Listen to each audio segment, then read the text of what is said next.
Bahagia di tengah pencobaan. Sepertinya tidak wajar untuk bahagia di tengah pencobaan. Namun firman Tuhan berulang kali mengatakan kepada anak-anak Tuhan untuk berbahagia atau bersuka cita saat menghadapi pencobaan, penganiayaan, dan penderitaan. Tuhan tidak pernah menjanjikan suatu hidup di dunia ini tanpa penderitaan. Justru dalam Yohanes 16 ayat 33 dituliskan, semuanya itu kukatakan kepadamu, supaya kamu beroleh damai sejahtera dalam aku. Dalam dunia kamu menderita penganiayaan, tetapi kuatkanlah hatimu, aku telah mengalahkan dunia. Dari buku Yakobus pasal yang pertama, kita dapat melihat beberapa nasihat dari Yakobus ketika kita di tengah pencobaan, persoalan, bahkan penganiayaan.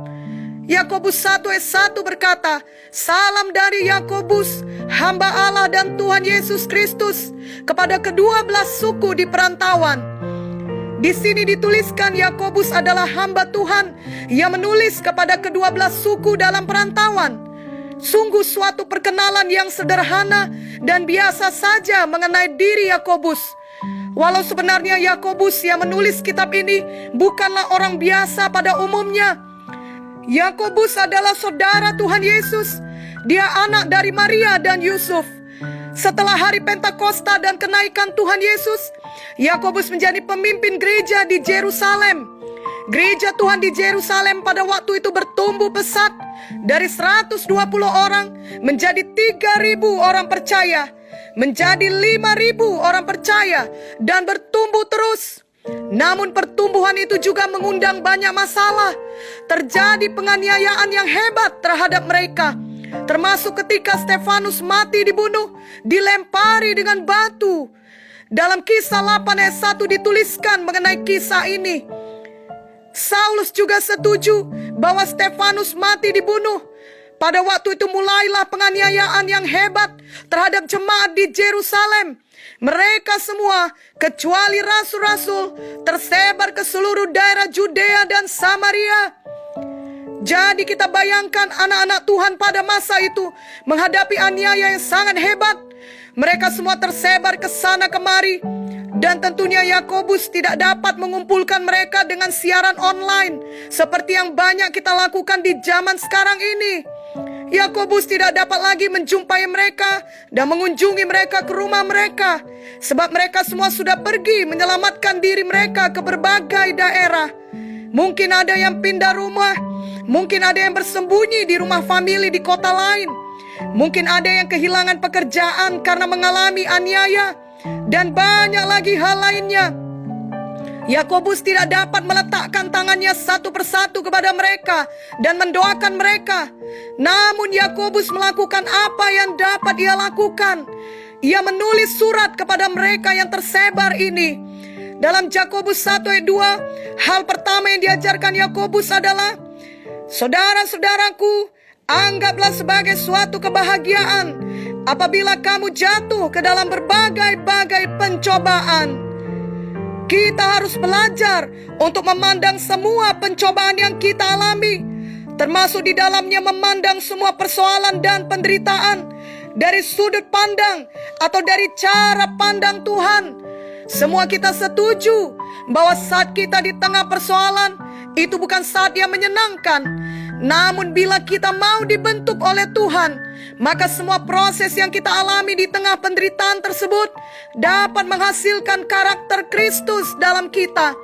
Tidak ada penderitaan yang sia-sia bila kita tetap dalam jalan Tuhan. Semua hidup kita terpengaruh oleh pandemi COVID-19 ini. Namun janganlah ada kita yang tawar hati.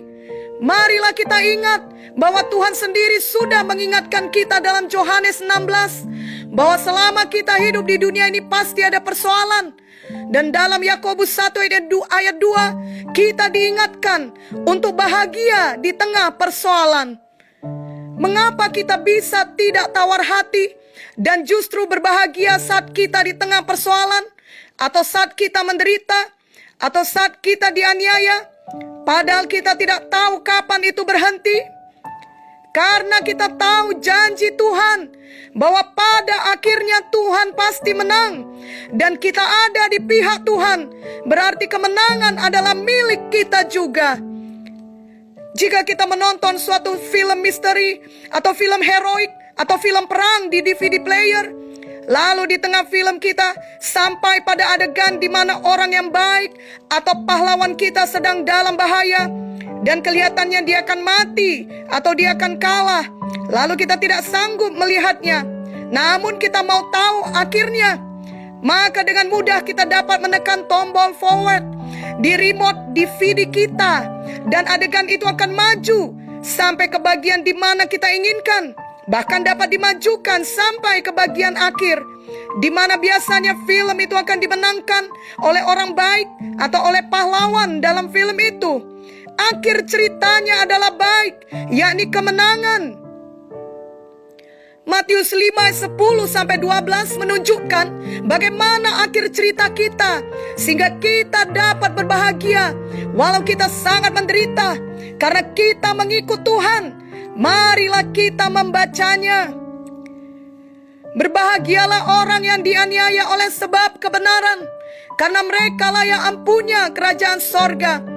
Berbahagialah kamu jika karena aku kamu dicela dan dianiaya, dan kepadamu difitnahkan segala yang jahat. Bersukacita dan bergembiralah, karena upahmu besar di sorga. Sebab demikian juga telah dianiaya nabi-nabi yang sebelum kamu.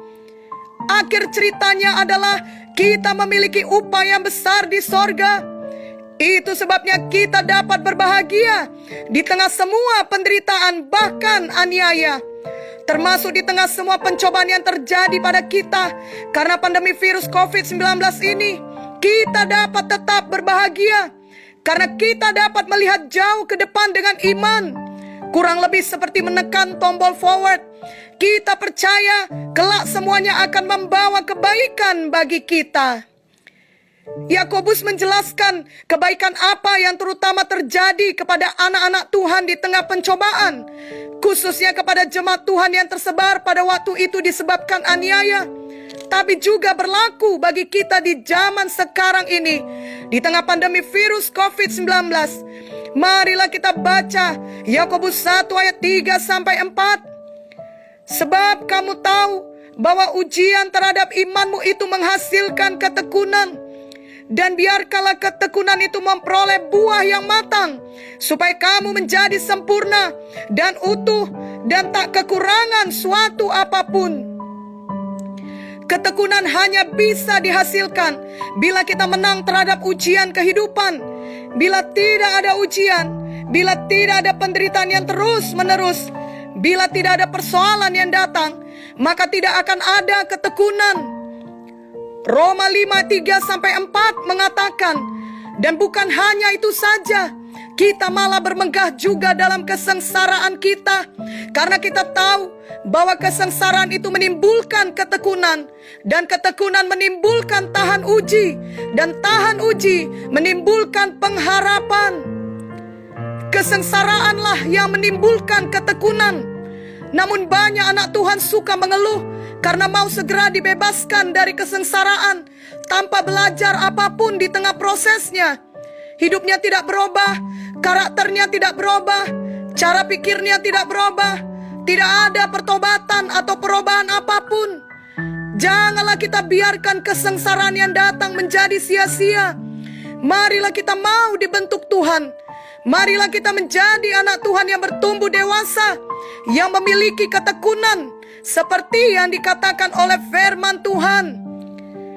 Bila Tuhan izinkan suatu kesengsaraan datang dalam hidup kita, jangan menjadi marah, kecewa, bingung, menyalahkan Tuhan atau meninggalkan Tuhan. Jangan pula menuntut agar segera dikeluarkan dari keadaan itu menurut waktu, kehendak dan cara kita. Tuhan punya waktu dan cara yang tepat dan yang terbaik untuk semua hal. Ia adalah Tuhan yang memegang kendali. Mari ke depannya ini, ketika banyak kesengsaraan datang, izinkanlah semua hal itu menghasilkan ketekunan dalam hidup kita. Ibrani 10 ayat 36 berkata, Sebab kamu memerlukan ketekunan, supaya sesudah kamu melakukan kehendak Allah, kamu memperoleh apa yang dijanjikan itu. Dalam Ibrani 10 ayat 37 sampai 39, lebih jelas lagi dituliskan, sebab sedikit, bahkan sangat sedikit waktu lagi, dan Ia yang akan datang sudah akan ada, tanpa menangguhkan kedatangannya. Tetapi orangku yang benar akan hidup oleh iman, dan apabila ia mengundurkan diri, maka aku tidak berkenan kepadanya. Tetapi kita bukanlah orang-orang yang mengundurkan diri dan binasa, tetapi orang-orang yang percaya dan yang beroleh hidup. Inilah juga yang dimaksudkan oleh Yakobus dalam suratnya, supaya kita benar-benar hidup oleh iman, yakni iman yang murni, yang terus-menerus percaya kepada Tuhan. Dalam Yakobus 1 ayat 4 tadi dikatakan, dan biarkanlah ketekunan itu memperoleh buah yang matang, supaya kamu menjadi sempurna dan utuh dan tak kekurangan suatu apapun. Sempurna di sini maksudnya bukan kita hidup tanpa dosa lagi. Itu hanya bisa ketika kita kelak di sorga, di Yerusalem baru. Tetapi maksudnya adalah pertumbuhan rohani kita utuh dan tidak kurang suatu apapun, atau kita menjadi dewasa rohani, yakni ada karakter Kristus terpancar dari seluruh aspek hidup kita. Kita bukan bergaya rohani, tetapi kita benar-benar hidup di dalam roh. Hidup kita setiap hari menghasilkan buah roh. Ada karakter Kristus yang nyata dimanapun kita berada, apakah itu di rumah, di jalan, di kantor, di mall, di mana saja. Namun sekali lagi, tidak ada jalan pintas menuju ketekunan dan kedewasaan rohani ini. Semua kita harus mau melalui berbagai pencobaan, penderitaan, kesengsaraan, dan aniaya. Biarlah sekarang kita menyadari bahwa semua penderitaan itu tidak sia-sia, sebab itu semua dapat dipakai Tuhan untuk membentuk kita menjadi tekun dan dewasa rohani. Kiranya dengan pengertian yang kita miliki sekarang, kita dapat berbahagia saat melalui berbagai penderitaan, pencobaan, dan penganiayaan. Dan Yakobus juga mengingatkan dalam suratnya bahwa saat kita di tengah pencobaan, kita tidak perlu menghadapinya sendirian dengan kekuatan kita sendiri. Kita dapat meminta Tuhan menolong kita. Jadi ketika kita di tengah persoalan yang kita tidak tahu jalan keluarnya, atau saat kita mengalami kesedihan dan merasa tidak dapat dihiburkan, itulah saat yang paling tepat untuk datang kepada Tuhan dan memohon hikmat Tuhan. Yakobus 1 ayat 5 berkata, tetapi apabila di antara kamu ada yang kekurangan hikmat, hendaklah ia memintakannya kepada Allah. Ia memberikan kepada semua orang dengan murah hati dan dengan tidak membangkit-bangkit, maka hal itu akan diberikan kepadanya. Mari datang kepada Tuhan, mari berdoa, mari minta hikmat Tuhan. Banyak orang ketika ditimpa masalah akan datang kepada pendeta mereka dan meminta didoakan.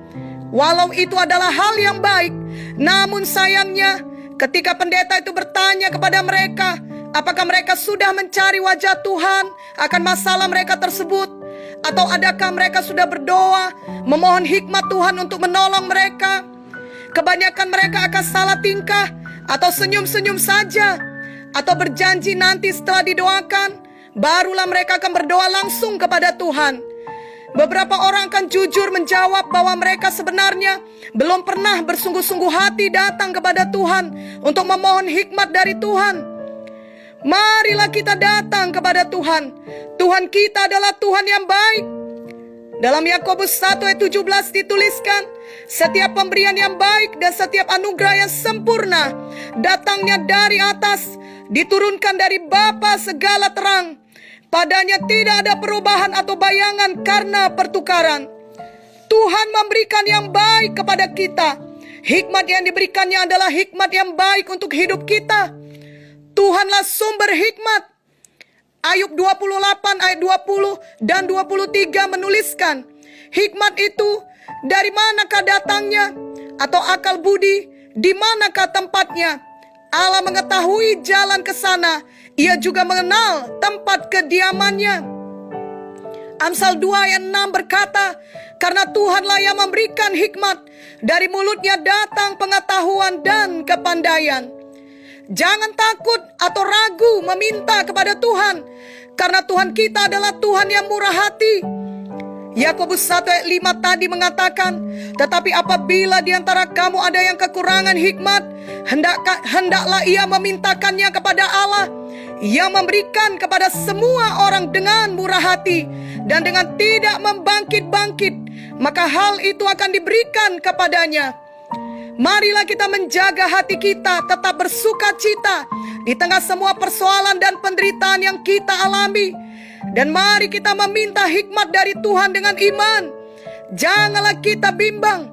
Inilah yang dikatakan Yakobus dalam ayat selanjutnya. Mari kita baca Yakobus 1 ayat 6 sampai 8. Hendaklah ia memintanya dalam iman dan sama sekali jangan bimbang. Sebab orang yang bimbang sama dengan gelombang laut yang diombang-ambingkan kian kemari oleh angin. Orang yang demikian janganlah mengira bahwa ia akan menerima sesuatu dari Tuhan. Sebab orang yang mendua hati tidak akan tenang dalam hidupnya. Janganlah kita mendua hati.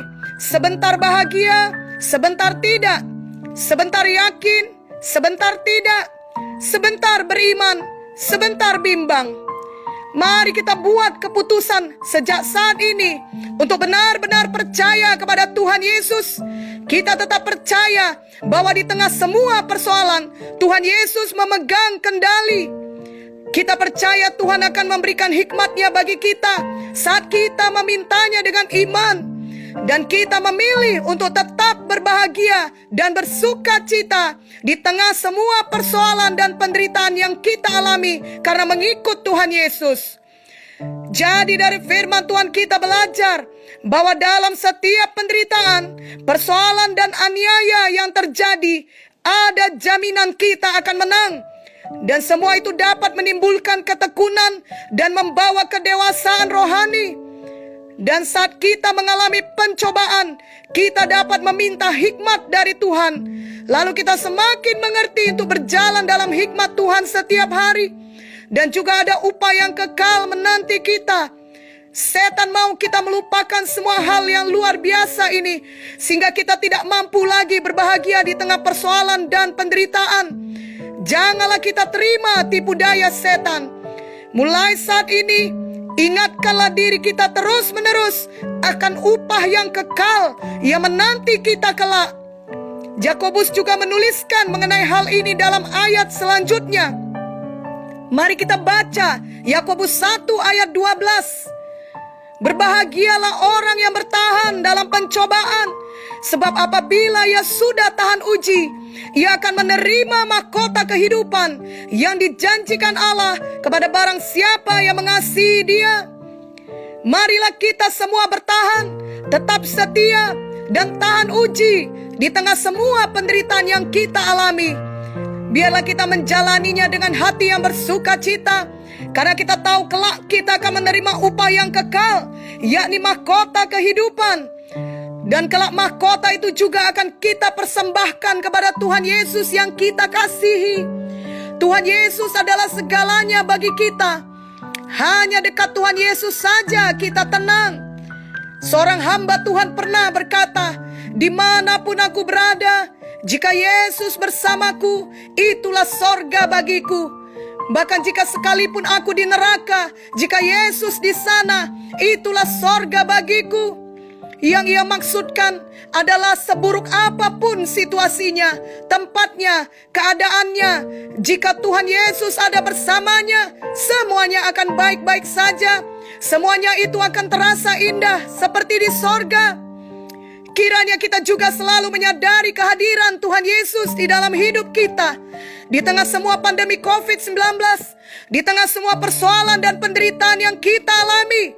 Itu sebabnya kita tetap dapat berbahagia. Marilah kita pastikan semua kita memiliki Tuhan Yesus dalam hati kita. kita bukan sekedar mengetahui tentang Tuhan Yesus, tetapi benar-benar memiliki persekutuan pribadi dengannya. Percayalah dengan hati kita bahwa Tuhan Yesus adalah Tuhan dan Juru Selamat satu-satunya. Akuilah Tuhan Yesus dengan mulut kita bahwa kita percaya kepadanya. Dia adalah anak Allah yang turun ke dunia untuk menghapus semua dosa kita, yang telah mati mencurahkan darahnya, namun bangkit pada hari yang ketiga. Dan berjanjilah sungguh-sungguh untuk mengikut Tuhan Yesus seumur hidup kita. Janganlah jalani hidup ini tanpa Tuhan Yesus. Hanya Dia yang sanggup mengampuni dosa kita, menyelamatkan kita, dan menolong kita selama kita di dunia ini. Bila kita melihat keadaan sekitar kita, apalagi di tengah pandemi COVID-19, dunia seakan melaju tanpa kepastian. Tetapi di dalam Tuhan Yesus, kita memiliki kepastian dan kita memiliki penghiburan. Mazmur 43 ayat 4 menuliskan, maka aku dapat pergi ke mezbah Allah, menghadap Allah yang adalah sukacitaku dan kegembiraanku, dan bersyukur kepadamu dengan kecapi, ya Allah, ya Allahku. Daud adalah orang yang mengalami banyak penderitaan. Ia menghabiskan banyak waktu dalam pelarian, dikejar oleh musuh. Namun ia berkata bahwa Tuhan adalah sukacitanya dan kegembiraannya. Biarlah kita belajar melakukan hal yang sama dengan Daud. Tuhan Yesus adalah sukacita kita. Dan kelak Tuhan Yesus akan datang kedua kali untuk menjemput semua kita yang percaya kepadanya. Selamanya kita akan bersama dengan Dia di sorga, di Yerusalem baru. Betapa luar biasa masa depan yang menanti kita.